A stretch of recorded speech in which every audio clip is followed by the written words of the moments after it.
Fall of 1998, Squaresoft released a collector's disc in North America with an FF8 playable demo inside. Everyone was fighting to buy it. But almost nobody noticed. The disc came bundled with an actual full game. The game was called Brave Fencer Musashi. It was an action RPG, not made by Square's Tokyo headquarters, but by their Osaka division.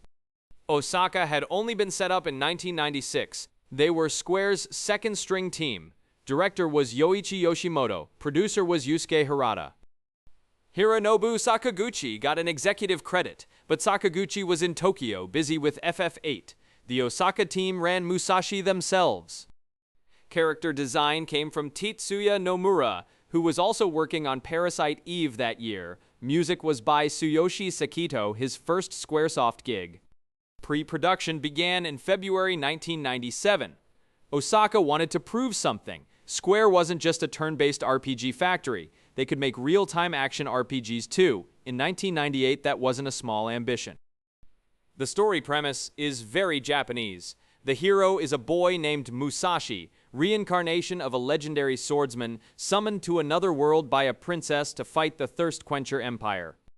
It sounds silly, but the systems weren't silly at all. Musashi carries two swords, Fusion and Lumina. Fusion is for close combat, but its real trick is stealing abilities. Charge it up, throw it at an enemy, and you learn their skill. Penguin Rush, Fireball, Spring Jump, all stolen from monsters. They called it the Assimilation System. Lumina is the legendary light sword. You need 5 scrolls to unlock its full power. It's your endgame weapon. Then there's the wildest system, a full day and night cycle. 24 real minutes equal 1 in-game day. NPCs follow sleep schedules, shops close at night, villagers go home to bed. Musashi himself gets tired and needs to find a place to sleep. Time moves 8 times faster while sleeping. This kind of design was rare in 1998. Almost no PS1 game did it. The closest reference point is Ocarina of Time on N64. But that was Nintendo's own. On PS1, Osaka was one of the first. This was their technical showcase. They wanted to tell the market Square wasn't just Final Fantasy. They could do action RPGs too. But they picked the wrong year. That same fall, FF8 hype was overwhelming. All eyes were on Tokyo. When it came time for the US release, Square made a decision. They bundled Musashi with the FF8 demo on the same collector's disc. The disc sold out instantly, but buyers only cared about the demo. They popped in FF8 and played for 2 hours, then put in the Musashi disc. Reviewers at the time said it plainly. Rent this one, don't buy it. The FF8 demo became Musashi's gravestone.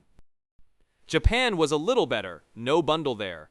Musashi sold about 650,000 copies in 1998. For a new IP, not bad. Worldwide, it reached around 1 million. Enough to break even, but nowhere close to launching a franchise. And that was that.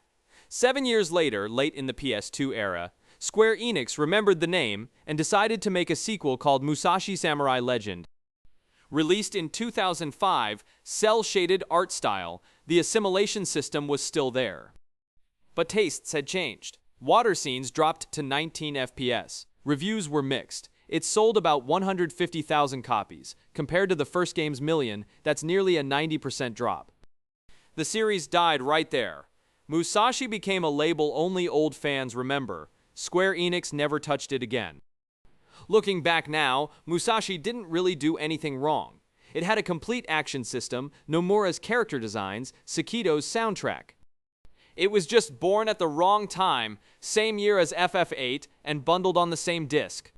If you played this game back then, chances are you didn't buy it for Musashi. You were pulled in by FF8, slotted in the Musashi disc as an afterthought, and discovered there was a real game in the box. Maybe that was Osaka's fate.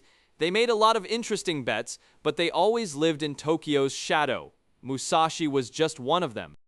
Follow for more. See you next time.